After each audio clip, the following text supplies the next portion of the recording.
शिक्षकों का मामला भी सरकार के संज्ञान में है और सहायक पुलिस कर्मियों के लिए सरकार ने कहा है, तो पूर्व में अनुबंध कर रहे थे तो उनको सारी चीजें समझनी चाहिए थी। राज्य में एक अराजकता का माहौल पैदा किया, उसका दंश हम झेल रहे हैं। झारखंड में इसी साल विधानसभा का चुनाव होना है। सभी राजनीतिक दल पूरे तरीके से तैयार है।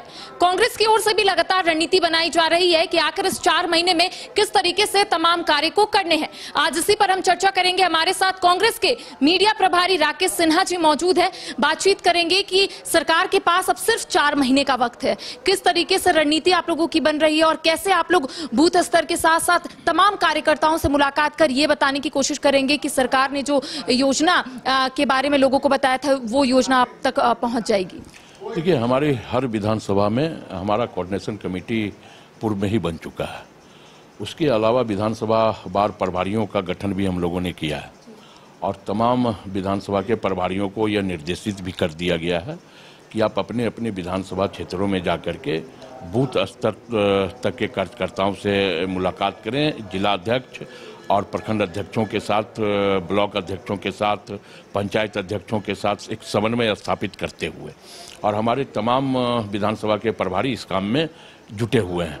और जो हमारी जन योजनाएं हैं, महत्वाकांक्षी योजनाएं हैं, उनको भी हम लोग जनता तक पहुंचाने का काम कर रहे हैं।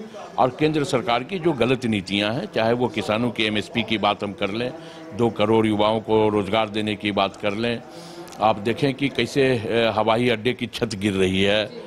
अभी तक 10 साल से ज़्यादा हो चुका, किसानों की MSP की गारंटी सुनिश्चित नहीं हुई, जबकि केंद्र की सरकार ने लिखित दिया था कि हम किसानों को MSP की गारंटी देंगे।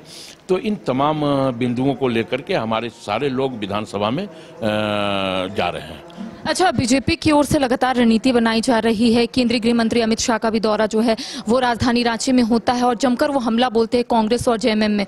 उनका कहना है कि जमीन लूटी जा रही है जब से अलायंस की सरकार राज्य में बनी है। वो लोग पूरा देश लूट रहे हैं और वो हमारे ऊपर ये इल्जाम लगा रहे हैं कि हम जमीन लूट रहे हैं।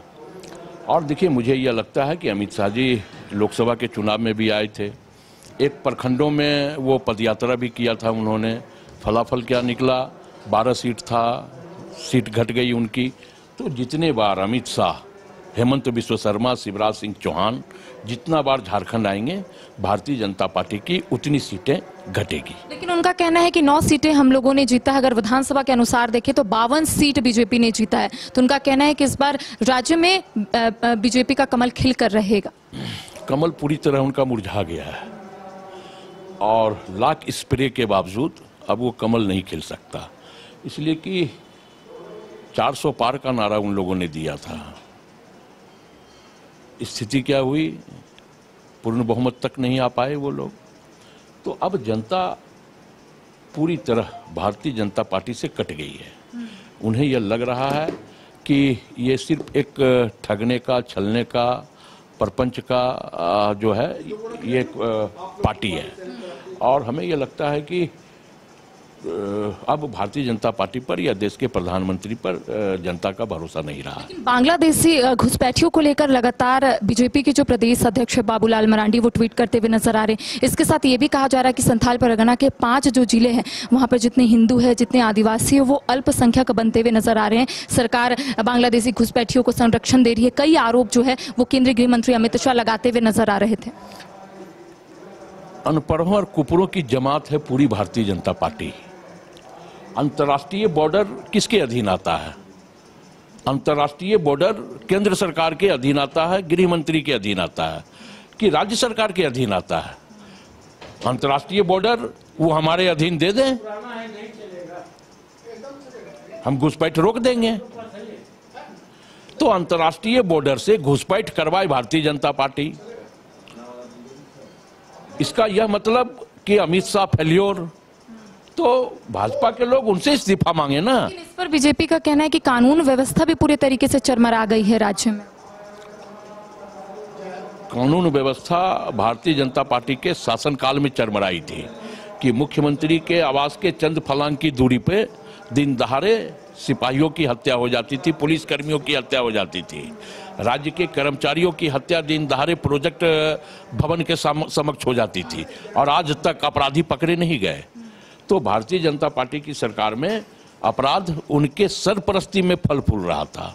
और हम यह कह सकते हैं कि अगर हमारी शासन में अपराध होते हैं तो 24 से 48 घंटा के अंदर अपराधियों जेल के शिकंजे के पीछे होते हैं। हमारी प्राथमिकता राज्य की जनता की सुरक्षा व्यवस्था है। एक आखिरी सवाल रहेगा कि सहायक पुलिसकर्मी लगातार धरना प्रदर्शन कर रहे हैं। बीते दिनों आपने देखा होगा कि लाठीचार्ज की घटना को भी अंजाम दिया गया। पारा शिक्षक भी अपने मांगों को लेकर धरना प्रदर्शन कर रहे हैं। हाल ही के दिनों में सरकार इन दोनों मामलों पर वाहवाही लूटी है, तो सरकार क्या इनकी मांगों को पूरा करने वाली है या फिर इन लोग ऐसे ही बैठे रहेंगे? पारा शिक्षकों का मामला भी सरकार संज्ञान में है और सहायक पुलिस कर्मियों के लिए सरकार ने कहा है कि हम सेवा विस्तार भी करेंगे, हम मानदेय भी बढ़ाने का काम करेंगे। देखिए, जब जिनके जिम्मे कानून व्यवस्था बनाए रखने का सवाल होता है, अगर वो कानून व्यवस्था तोड़ते हैं तो स्वाभाविक तौर पे दुख होता है। और हमें यह लगता है कि जब वो पूर्व में अनुबंध कर रहे थे तो उनको सारी चीज़ें समझनी चाहिए थी। तो रघुवर दास जी ने जो अपने शासनकाल में इस राज्य में एक अराजकता का माहौल पैदा किया, उसका दंश हम झेल रहे हैं। लेकिन कुछ साल पहले कार्यकारी अध्यक्ष बंधु तिर्की के साथ साथ कई ऐसे मंत्री हैं जो उन्हें आश्वासन दिए थे कि आपकी जो मांग है वो जायज़ है। उनका कहना है कि 1 से 2 साल बीत गए हैं, मांग पूरी नहीं हुई है, इसी वजह से वो लोग फिर से एक बार ऐतिहासिक मोरहाबादी मैदान में जुटे। यह है कि समायोजन ये एक अलग मामला है, क्योंकि सरकार का जो पैसा है जीएसटी का वो लाखों करोड़ रुपए हैं, केंद्र सरकार उसको दे नहीं रही है। तो सरकार अपने स्तर से फंड जनरेट करके राज्य के विकास को आगे बढ़ा रही है। तो बहुत सारी दिक्कतें आती है सरकार के समक्ष, जो सरकार अपने स्तर से उस पर आगे बढ़ रही है। केंद्र सरकार की एक भी सहभागिता राज्य सरकार के पास नहीं है।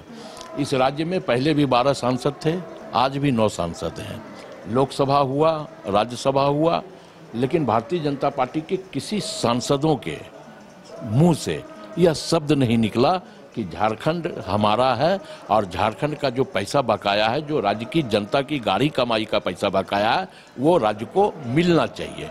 तो हमें यह लगता है कि इतनी डरपोक सांसद भारतीय जनता पार्टी के हैं और सिर्फ महागठबंधन के ऊपर इल्जाम, बाबा भोलेनाथ सबका कृपा करेंगे। अच्छा, एक आखिरी सवाल ये रहेगा कि कांग्रेस के क्या कोई दिग्गज नेता झारखंड दौरे पर आएंगे, जिस तरीके से बीजेपी हो या फिर अन्य पार्टियां हैं, उनकी ओर से कई जो स्टार प्रचारक के रूप में लोग आ रहे हैं, चाहे केंद्रीय मंत्री आ रहे हैं, तो क्या कोई दिग्गज नेता कांग्रेस के आएंगे? देखिए, वक्त आने पर तमाम लोग आएंगे, तमाम हमारे वरीय नेता भी आएंगे।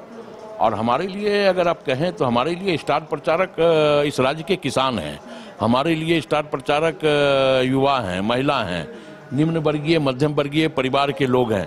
यही हमारे लिए स्टार प्रचारक हैं, क्योंकि हमारा भरोसा इन्हीं लोगों के ऊपर है और उनका भरोसा भी हम लोगों के ऊपर है। तो देखिए, कांग्रेस भी विधानसभा चुनाव को लेकर पूरे तरीके से तैयार है। इनका कहना है कि वक्त आएगा तब कई दिग्गज नेता जो है वो झारखंड दौरे पर आएंगे। इसके साथ ही केंद्रीय गृह मंत्री अमित शाह ने कई आरोप लगाए थे अलायंस की सरकार पर। तमाम सवालों का राकेश सिन्हा ने क्या कुछ जवाब दिया, आपने सुना। फिलहाल कैमरा सहयोगी तापेश के साथ करिश्मा सिन्हा, न्यूज़ 22 को रांची। कमाल करते हो जी, बच्चे घूमने की इतनी जिद कर रहे हैं और तुम हो कि तुम्हें फुर्सत ही नहीं मिल रही। अब इतनी गर्मी में जाए तो जाए कहाँ?